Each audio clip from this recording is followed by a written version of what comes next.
importantes. Y no me referiré necesariamente o exclusivamente a eso de no sentirse bien frente a ciertas cosas o cuando enfrenta ciertas situaciones. Alguien le preguntó a una señora, ¿qué hace usted cuando se encuentra en un basurero emocional? Y ella contestó, pues para olvidarme del asunto, voy y me compro un sombrero. Su esposo, al escuchar decir eso, hizo el siguiente comentario. Ahora me explico por qué tus sombreros son tan raros. Hay ocasiones en que nos desanimamos cuando no estamos felices acerca de algo o de alguien. O cuando perdemos el trabajo o tenemos un accidente de tránsito. O cuando alguien nos dice algo negativo sobre nosotros. Pero no me refiero a esto. Hablo de la depresión, ese profundo sentimiento de desesperación que a veces puede convertirse en algo terrible y horrible. Es un asunto que envía gente a los hospitales o causa que las personas simplemente desaparezcan de su círculo social. En ocasiones, cuando nos sentimos mal, es como si estuviéramos en una tormenta. Llega y se va. Pero la depresión es como una neblina que está constantemente presente, bloqueando el sol que trata de llegar a nuestras vidas. Y quiero que piense conmigo primero en lo que voy a llamar el serio problema de la depresión. Ahora sí, veamos el Salmo 42:5. ¿Por qué te abates, oh alma mía, y te turbas dentro de mí? El rey David escribió estas palabras. Y él estaba deprimido, y estaba hablando consigo mismo. Hago un breve paréntesis aquí para informarle que el Instituto Nacional de Salud Mental reportó que la depresión es, tristemente, un negocio de más de $1 billón anuales. O sea, lo que la gente gasta para ser tratada de depresión. Y en lo que yo investigué para preparar este mensaje, descubrí que hay millones de norteamericanos que sufren de depresión, y supongo que esa es una lamentable realidad en todos los países del mundo. ¿Sabe usted que es muy difícil animar a una persona que sufre de depresión? Tal pareciera que nada le hace sentir mejor. Por eso digo que la depresión es un problema serio, y quiero compartir con usted una lista que encontré que describe lo que es la depresión. Esta lista le revelará si usted o un miembro de su familia o algún amigo sufre los efectos de la depresión. La depresión es un sentimiento de pasividad y apatía, un continuo estado de tristeza, una actitud de que nada está bien, o peor aún, nada vale la pena. Es un constante estado de desesperanza, un sentimiento de que a nadie le importo, o nadie me entiende, nadie me acepta. Es vivir en un constante estado de preocupación y de ansiedad. Eso es depresión. ¿Quiere saber si usted está deprimido? Aquí está la lista para que se haga una honesta evaluación. Ha perdido toda iniciativa. Tal vez súbita o lentamente usted siente que quiere tirar la toalla. Siente repentinos deseos de llorar sin causa aparente. Se despierta de pronto por la noche y ya no puede volver a dormir. Se despierta por la mañana sintiéndose fatigado. Siente dolores no bien definidos en todo su cuerpo. Se encuentra a veces pensando en su propia muerte o con pensamientos suicidas. ¿Alguna vez suspira incesantemente o como si algo pesado le oprimiera el pecho? ¿Ha llegado al punto de no confiar en su propio juicio y le es un verdadero problema el tomar alguna decisión? Se vuelve a veces irritable y choca o pelea fuertemente con otros sin ninguna razón aparente. Está consciente de que nada, absolutamente nada le entusiasma. Permítame aclarar que esa no es mi lista. Pero estoy seguro que es la lista de alguien. Amigo, esa es la depresión de alguien que está deprimido o deprimida. Y a lo mejor alguno de quienes me escucha dirá, pastor, ese mensaje no es para mí porque yo no estoy deprimido. Felicitaciones. Pero sabe, alguien que usted conoce lo está. Y usted puede ayudar a ese alguien. ¿Está seguro o segura que usted no necesita ayuda en esta área? ¿Cómo puede levantarse cuando está caído? La depresión es una enfermedad mortal que manda a mucha gente a los hospitales y a otros a la tumba. Es la tercera causa de mortalidad en ciertas categorías y edades. Aquellos que hemos estado en el ministerio el tiempo suficiente, sabemos cuando vamos a una tumba a enterrar a un cónyuge, que no pasará mucho tiempo sin que tengamos que enterrar al otro. Y si usted me dice, oh, eso pasa con los incrédulos porque no saben lo que nosotros sabemos. Permítame decirle algo. Los hijos de Dios no son inmunes a la depresión. Moisés, ese gran líder del pueblo de Dios, experimentó tal estado de depresión que le pidió a Dios que lo matara. Jonás, poderoso profeta de Dios, también le pidió a Dios que le quitara la vida. Y Elías, sentado bajo la sombra del árbol, deseaba más bien estar muerto. El apóstol Pablo habla de sí mismo y su estado de depresión o de desesperación por estar vivo. Y Juan el Bautista estuvo en un calabozo. No una mazmorra literal, sino en un calabozo de desesperación. Juan el Bautista, el heraldo del Señor Jesucristo, llegó a dudar si Jesús era el Mesías. Y en las páginas de la historia encontramos que grandes hombres sufrieron depresión. Quienes predicamos la palabra de Dios, pensamos que Carlos Spurgeon fue uno de los más grandes predicadores que han existido. Pero este gran hombre lleno de viveza y calor humano tuvo períodos de depresión. Y en el área de la política, Winston Churchill fue el gran estadista que tuvo que dirigir Inglaterra durante la Segunda Guerra Mundial. Indiscutible líder, a veces tenía ataques de depresión tan grandes que no atendía a nadie en su oficina. Y él se refería a la depresión como el gran perro negro que me tiene entre sus fauces. Cuando el rey David en el Salmo 42:5 dice, ¿por qué te abates, oh alma mía, y te turbas dentro de mí? Exteriormente, cuando esto sucedió, él tenía la razón de estar deprimido. Perdió a su hijo Absalón, a quien amaba profundamente, a pesar de que Absalón se sublevó contra su padre, lo traicionó, trató de arrebatarle el reino, y David tuvo que huir para salvar su propia vida. Luego Absalón muere trágicamente. En 2 Samuel 18:33 leemos, entonces el rey se turbó y subió a la sala de la puerta y lloró, y yendo decía así, hijo mío, Absalón, ¿quién me diera que muriera yo en lugar de ti? Absalón, hijo mío, hijo mío. David huyó para salvar la vida. Él debía ser el rey.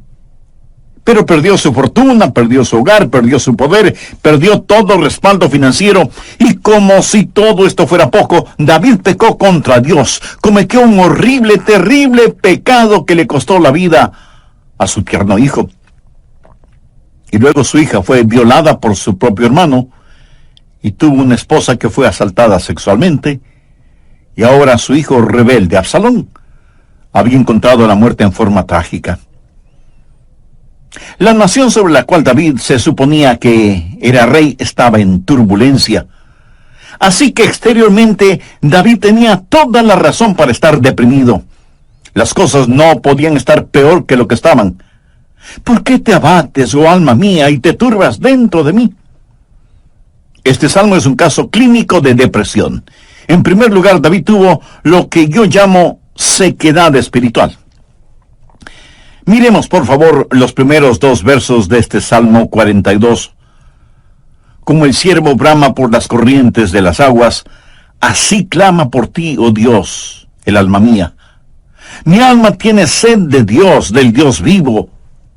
¿Cuándo vendré y me presentaré delante de Dios? David está sediento de Dios, pero siente como que si Dios estuviera lejano. David se siente como un ciervo rodeado por una jauría de perros de caza. Siente su sequedad espiritual, siente el temblar de su alma y piensa que a lo mejor Dios ya se olvidó de él. Mire lo que dice en el verso 9. Diré a Dios, roca mía, ¿por qué te has olvidado de mí? David está sediento de Dios, pero Dios parece que estuviera a años luz de distancia. ¿Dónde estás tú, Dios? ¿Por qué te has olvidado de mí? Sequedad espiritual. Dios no se había olvidado de él. Ese no es el punto. Y el rey continúa solamente en el verso 3 diciendo, fueron mis lágrimas mi pan de día y de noche. Y aquí me imagino a David llorando incontrolablemente, este poderoso hombre de Dios, ahora llorando como una criatura. Todos tenemos momentos de tristeza, pero no siempre de llanto incontrolable, aunque puede ser así. Eso es un signo de depresión. No es como una lluvia de verano que cae y desaparece rápidamente, sino que es más bien como una neblina continua durante el día nublado. David siente vergüenza y se siente derrotado. Mire lo que dice en el verso 3. Fueron mis lágrimas mi pan de día y de noche, mientras me dicen todos los días, ¿dónde está tu Dios? Él sabe que sus enemigos están burlándose de él y está avergonzado. Se siente como un indigno testigo de Dios, y por supuesto que lo fue. Sabe, a veces, aun estando en evidente pecado, tratamos de testificar, pero no tenemos ni el poder ni el gozo para hacerlo, y no tenemos la victoria, y esto aumenta nuestra vergüenza. El sentido de culpa de David le hizo pensar que era una desgracia delante de Dios, y todo era peor por las recurrencias de sus memorias. Mire lo que dice en el verso 4. Me acuerdo de estas cosas y derramo mi alma dentro de mí, de cómo yo fui con la multitud y la conduje hasta la casa de Dios, entre voces de alegría y de alabanza del pueblo en fiesta. David recordaba mejores días. Miró retrospectivamente aquellos días cuando tuvo gozo y paz junto con la multitud, alabando a Dios en la casa de Dios. Y ahora todo eso no era más que un recuerdo. Ya no era nada real para él, y hacía que todo su dolor, toda su turbación fuera más vívida, y sentía que esos hermosos días que antaño experimentó, los había perdido para siempre. Y como si eso no fuera suficiente, él estaba abrumado por las circunstancias. Miremos lo que David dice en los versos 6 y 7. Dios mío, mi alma está abatida en mí. Me acordaré, por tanto, de ti desde la tierra del Jordán, y de los hermonitas desde el monte de Mizar. Un abismo llama a otro a la voz de tus cascadas. Todas las ondas y tus olas han pasado sobre mí. El río Jordán es llamado el río de la muerte. La palabra Jordán literalmente significa descenso y juzgamiento. Comienza en el monte Hermón, que está casi a 3,000 metros sobre el nivel del mar, y desciende por un tortuoso camino hacia el Mar Muerto. El Mar Muerto está a casi 450 metros por debajo del nivel del mar. Y el río Jordán fluye hacia el Mar Muerto para no volver a aparecer. Así que, en la tipología bíblica, Jordán ha sido la representación de muerte y desesperación. Y David siente que está totalmente inundado por las circunstancias. Las aguas de Dios están sobre él. Está cubierto de problemas y no sabe hacia dónde dirigirse. Está absoluta y totalmente abrumado por las circunstancias. Y quiero decirle que estadísticamente, personas así son suicidas. Un jovencito de 16 años escribió la siguiente carta antes de suicidarse. Querido mundo, yo no quiero que me corten el pelo. Yo no quiero cuidar niños. Yo no quiero ir a ver a Gina mañana en el colegio. Yo no quiero hacer mis deberes de biología, de inglés, de historia, ni de ninguna otra materia.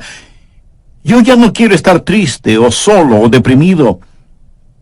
No deseo comer, ni beber, ni conversar, ni dormir, ni respirar. Sencillamente ya no quiero vivir. Papá, mamá, no es culpa de ustedes. Solo que no me siento libre. Me siento enfermo, triste y solo, aunque esté rodeado de mis padres, hermanos, compañeros y amigos. Eso, mi amigo, es depresión y es muy, pero muy triste. La depresión es un serio problema. En segundo lugar, quiero que sepa y vea que hay una provisión espiritual para la depresión. Gracias a Dios, usted no tiene que estar deprimido. Dios ha hecho provisión para usted, para mí, para nuestras familias y para nuestros amigos, para todos aquellos que sufren depresión. Primero, usted tiene que mirarse interiormente y analizar su corazón. Veamos el Salmo 42, los versos del 5 al 7. ¿Por qué te abates, oh alma mía, y te turbas dentro de mí? Espera en Dios, porque aún he de alabarle, salvación mía y roca mía, Dios mío, mi alma está abatida en mí. Me acordaré por tanto de ti desde la tierra del Jordán, y de los hermonitas desde el monte de Mizar. Un abismo llama a otro a la voz de tus cascadas, todas tus ondas y tus olas han pasado sobre mí. Pero ahora quiero que note en forma particular que David comienza a hablar consigo mismo. Y si usted me pregunta si uno puede hablar con uno mismo, pues le diré que sí, David lo hizo. Y no me diga que usted nunca ha hablado con usted mismo, porque francamente no se lo voy a creer. Porque todos lo hacemos, consciente o inconscientemente. Note que David está hablando con su alma. El alma es el ego que vive dentro de cada uno de nosotros, no es el espíritu. El espíritu es su naturaleza espiritual, su alma es su naturaleza emocional, su mente, sus emociones, su voluntad. Y David le habla a su alma. En el próximo programa terminaremos este estudio bíblico sobre la depresión. Y espero que esto no lo deprima ahora. Antes de finalizar y sabiendo que la depresión no hace acepción de personas y la sufren santos y pecadores, permítame preguntarle en forma personal, ¿ha depositado su fe en el Señor Jesucristo? ¿A quién recurre cuando está deprimido? Recuerde que la causa de la depresión puede ser externa, pero la solución es interna, íntima, personal. Si usted aún no tiene a Jesús en su corazón, puede hacerlo este mismo momento. Ore con sus propias palabras de la siguiente manera. Señor Jesús, sé que eres el Hijo de Dios, que fuiste a la cruz para pagar la culpa de mis pecados, y que Dios te resucitó de entre los muertos. Este mismo momento te acepto en mi corazón como mi Salvador y mi Señor, y te ruego que tomes el control total de mi vida. Gracias por perdonarme. Gracias por darme nueva vida. Y ayúdame a vivir de tal manera para que pueda traer honra y gloria a tu nombre. Hazme la clase de persona que tú quieres que sea. Lo pido en tu santo nombre. Amén. Amiga, amigo, si usted hizo esa decisión espiritual con sinceridad y fe, vamos cuando no estamos felices acerca de alguien o de algo, o cuando perdemos el trabajo o tenemos un accidente de tránsito, o cuando alguien dice algo negativo sobre nosotros. Pero no me refiero a esto. Hablo de la depresión. Ese profundo sentimiento de desesperación que a veces puede convertirse en algo terrible y horrible. La depresión es un sentimiento de pasividad y apatía, un continuo estado de tristeza, una actitud de que nada está bien, o peor aún, nada vale la pena. Es un constante estado de desesperanza, un sentimiento de que a nadie le importo, o nadie me entiende, nadie me acepta. Es vivir en un constante estado de preocupación y de ansiedad. Eso es depresión. ¿Quiere usted saber si está deprimido? Aquí está la lista para que se haga una honesta evaluación. Ha perdido toda iniciativa. Tal vez súbita o lentamente usted siente que quiere tirar la toalla. Siente repentinos deseos de llorar sin causa aparente. Se despierta de noche y ya no puede volver a dormirse. Se despierta por la mañana sintiéndose fatigado. Siente dolores no bien definidos en todo su cuerpo. Se encuentra a veces pensando en la propia muerte, la suya, o con pensamientos suicidas. ¿Alguna vez suspira incesantemente o como si algo pesado le oprimiera el pecho? Ha llegado al punto de no confiar en su propio juicio y le es un verdadero problema el tomar alguna decisión. Se vuelve a veces irritable y choca o pelea fuertemente con otros sin ninguna razón aparente. Está consciente de que nada, absolutamente nada le entusiasma. Y si usted me dice, eso pasa con los incrédulos porque no saben lo que nosotros sabemos.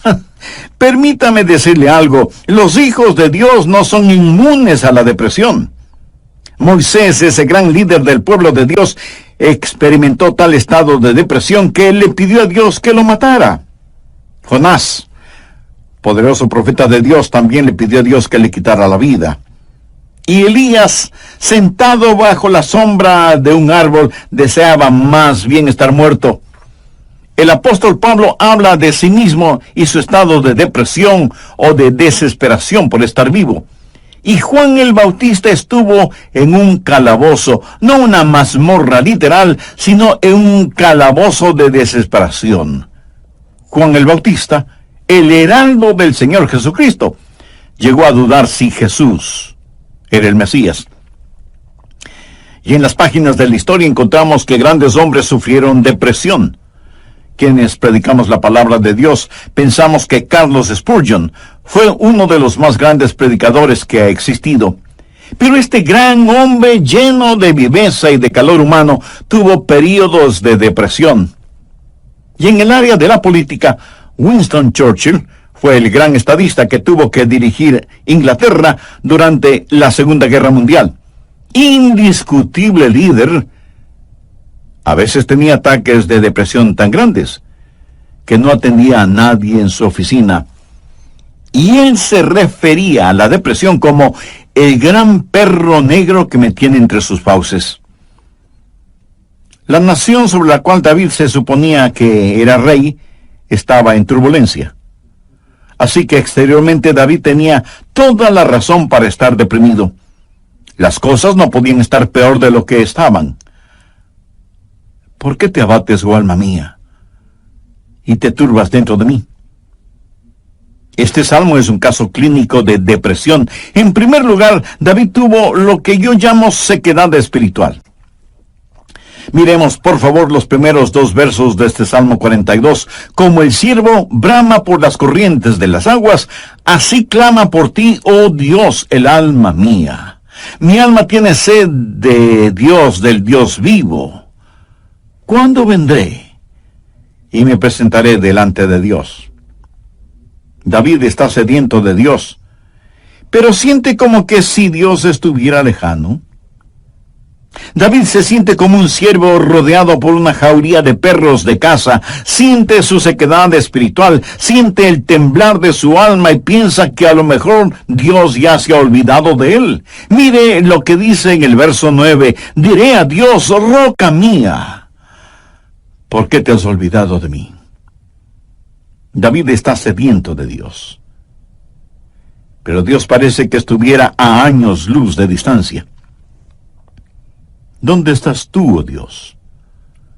¿Por qué te has olvidado de mí? Sequedad espiritual. Dios no se había olvidado de él. Pero ese no es el punto. El rey continúa su lamento en el verso 3 diciendo, fueron mis lágrimas, mi pan de día y de noche. Y aquí me imagino a David llorando incontrolablemente, este poderoso hombre de Dios ahora llorando como una criatura. Todos tenemos nuestros momentos de tristeza, pero no siempre de llanto incontrolable, aunque puede ser así. Eso es un signo de depresión. No es como una lluvia de verano que cae y desaparece rápidamente, sino que es más bien como una neblina continua durante un día nublado. David siente vergüenza y se siente derrotado. Mire lo que dice en el verso 3. Fueron mis lágrimas mi pan de día y de noche, mientras me dicen todos los días, ¿dónde está tu Dios? ¿Sabía que dentro de usted hay alguien que constantemente le está hablando? Es la vieja naturaleza, su alma no redimida ni santificada. Y su alma le habla y le dice, tienes razón de sentir pena por ti mismo. Nunca lo lograrás. No tienes lo que se requiere. Este es el final. La vida no vale la pena vivirla. Y David responde a su alma y le dice, ¿por qué te abates, oh alma mía? Y este es el momento en que usted toma control, sostiene firmemente a su alma frente a usted, le mira directamente a los ojos y le habla. Eso es lo que David hizo cuando le dijo, alma, ¿por qué te sientes así? Usted tiene que mirarse íntimamente, interiormente, y analizar su corazón. ¿Por qué está deprimido? Yo no estoy diciendo que no tiene razón para estar deprimido. Tal vez alguna persona amada ha fallecido, su cónyuge, un hijo o una hija, un entrañable amigo. Si eso es verdad, entréguele su dolor a Dios, comparta su pena con quienes le aman, y tenga en cuenta que a pesar de cómo se sienta, la vida no ha terminado para usted. Tal vez tiene el corazón destrozado. Alguien a quien amaba profundamente le ha engañado. Tal vez un esposo ha abandonado a su esposa por otra mujer, o a lo mejor una esposa ha dejado a su esposo por otro hombre. Tal vez esté enfrentando el dolor de un noviazgo roto súbita y amargamente. O pudiera ser que los padres no hacen sentir bienvenidos a sus hijos que se fueron del hogar como las ovejas negras de la familia. Si usted está viviendo estas u otras amargas experiencias, escúcheme. Rehúse el estar rumiando estas cosas una y otra vez. Eso no es bueno. Analice las cosas. Si alguien le ha destrozado el corazón, vea qué es lo que ha aprendido de esa experiencia y comience a buscar y tener nuevas amistades. Tal vez usted ha pecado y está siendo perseguido constantemente por el fantasma de su culpa. ¿Qué debe hacer? Confiese su pecado a Dios. Y si tiene que pedir perdón a alguien, hágalo. Si tiene que restituir algo a alguien, hágalo sin demora de tiempo. Mientras más se demore en hacerlo, más difícil le será el realizarlo. Haga lo que tiene que hacer ya. Y cierre la puerta de ese pasado. Analice, mire su propio corazón y pregúntese, ¿por qué estoy abatido? Pero necesita hacer algo más. No solo un análisis íntimo de su corazón, sino que mirando hacia arriba, reconozca que necesita ayuda una vez que ha identificado el problema. Noten los versos del 7 al 9 lo que David dijo. Un abismo llama a otro a la voz de tus cascadas. Todas tus ondas y tus olas han pasado sobre mí. Pero de día mandará Jehová su misericordia, y de noche su cántico estará conmigo, y mi oración al Dios de mi vida. Diré a Dios, roca mía, ¿por qué te has olvidado de mí? ¿Por qué andaré yo enlutado por la opresión del enemigo? ¿Qué es lo que David está haciendo ahora? Pues mirar hacia arriba. No solo interiormente para ver por qué me siento así, sino mirar hacia Dios y decir, Dios, tú eres mi ayuda y mi esperanza. Tú me cubrirás con tu misericordia. Oh, qué amigo nos es Cristo. Él llevó nuestro dolor. Estoy seguro que alguien me dirá, pastor, lo que yo estoy pasando usted no lo comprende. Mi amigo, ese no es el punto. Cierto, yo no lo comprendo, pero Dios le comprende. Y no solo que le comprende, sino que le ama y quiere cuidar de usted. Él es su ayudador, aun cuando usted no lo entienda. El doctor Warren Wiersbe fue un gran maestro bíblico, y él dijo que la vida no es un problema que debe ser resuelto, sino un misterio que debe ser vivido. Eso nos hace recordar siempre que, como hijos de Dios, no vivimos de explicaciones, sino de promesas. Algunos piensan que de alguna manera Dios les ha olvidado o Dios les ha fallado. No. Dios ni se ha olvidado de usted ni le ha fallado a usted. Pero David se sintió así. Mire la pregunta que hace en el verso 9. Dios, ¿por qué te has olvidado de mí? No, Dios no se había olvidado de David. Y si usted me dice, pastor, realmente no entiendo esto, yo le diré que no tiene que entenderlo. Es más, el hecho de que no lo entienda pudiera ser parte del juicio y de la prueba. El poeta norteamericano Robert Frost, en uno de sus poemas, dijo, era esencial para el juicio que usted no lo entendiera entonces. Tenía que parecer sin significado el tener significado. Esto no tiene ningún significado para usted. Verá, podemos confiar en Dios para cualquier cosa si entendiéramos el porqué. Pero Dios no nos deja entender el porqué todo el tiempo para que podamos conocer el quién y podamos confiar en Él en aquello que no entendemos. Andrew Murray fue un extraordinario hombre de Dios y dijo lo siguiente: en tiempos de problemas, aquellos que confían en Dios deben primero decir, Él me trajo hasta aquí. Es por su voluntad que me encuentro en esta situación. Y Él me mantendrá aquí en su amor y me dará la gracia en este juicio para comportarme como su hijo. Él hará que este juicio sea una bendición, enseñándome las lecciones que Él quiere que aprenda y trabajando bajo su gracia ya concedida. Finalmente, en su tiempo, Él le librará nuevamente. ¿Cómo y cuándo? Bueno, solo Él lo sabe. Así que cuando usted está en dificultades, diga, estoy aquí primero por la voluntad de Dios, segundo bajo su cuidado, tercero bajo su entrenamiento y cuarto en su tiempo. Alguien dijo, Dios es demasiado bueno para no ser bondadoso, demasiado sabio como para cometer errores. Y cuando no podamos ver su mano, podemos confiar en su corazón. Mírese interiormente y analice su corazón. Salmo 42:11. ¿Por qué te abates, oh alma mía? ¿Y por qué te turbas dentro de mí? Espera en Dios, porque aún he de alabarle. Y Dios quiere que le diga a alguien que me esté escuchando este momento, sin que importe cuán difíciles sean las circunstancias, que Dios está con usted. No pierda la esperanza. Dios tiene un futuro lleno de esperanza para usted. David le habló a su alma y le dijo, espera en Dios. Ahora, esperar no significa un deseo vano, significa una seguridad definitiva basada en la anticipación. Hay solo dos lugares en donde toda esperanza es imposible. El uno es el cielo, porque ya no necesitamos ninguna esperanza, todo será realizado. El otro lugar es el infierno.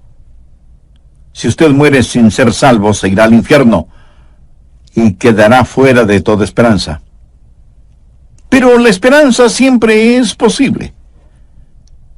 Mi amigo, lo que encontramos en Jeremías 29:11 es para usted ahora mismo. Escuche lo que dice ese versículo. Porque yo sé los pensamientos que tengo acerca de vosotros, dice Jehová, pensamientos de paz y no de mal, para daros el fin que esperáis. O sea, un futuro y una esperanza.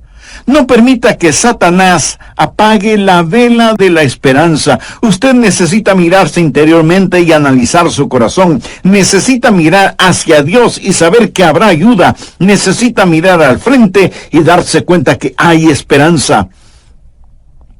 Dios transformará su calvario en una Pascua y convertirá cada una de sus lágrimas en perlas. Dios pondrá un hermoso arco iris de su gracia sobre sus pesares. Espera en Dios. Él va a llenar las más profundas necesidades de su corazón. Y Dios nunca estará satisfecho hasta que el más grande deseo suyo sea Él mismo. Hemos hablado del serio problema que es la depresión y de la esperanza que hay para usted. ¿Cuál es la promesa segura contra la depresión? ¿Por qué te abates, oh alma mía? ¿Y por qué te turbas dentro de mí? Espera en Dios, porque aún he de alabarle. Si usted está caído espiritual y emocionalmente, puede levantarse. Y si hoy se siente deprimido, recuerde que Dios le ama. Ni una hoja cae al suelo sin que Él lo sepa. Sé que a veces abrazamos a las personas, les damos unas palmaditas en la espalda y les decimos que las cosas van a mejorar. Pero, mi amiga, mi amigo, escúcheme. Aparte de Jesús, no hay una verdadera esperanza para el mundo. Anoche, mientras meditaba en este mensaje que estoy compartiendo con usted, dije, Señor, no quiero hablar sobre la depresión. Quiero hablar más bien sobre algo feliz o algo realmente animador. Y el Señor me dijo, Adrián, hay alguien que necesita escuchar ese mensaje. Hay muchas personas sufriendo de depresión. Debes entregar ese mensaje. Así que, de Dios a usted, déjeme decirle algo. Si usted está caído, puede levantarse. Dios tiene una manera para usted. Y no es psicología popular barata, ni una palmadita en la espalda diciéndole las cosas van a mejorar. Espere en Dios, Él le ayudará hasta el final. Tenga la absoluta confianza que usted está protegido y abrazado por los eternos y poderosos brazos de Dios. Si es que usted es un hijo de Dios, por haber recibido a Jesús en su vida. Si usted no tiene la seguridad de su salvación, ¿por qué no recibir al Señor Jesucristo como su Salvador y Señor ahora mismo? Si con fe y sinceridad se lo pide,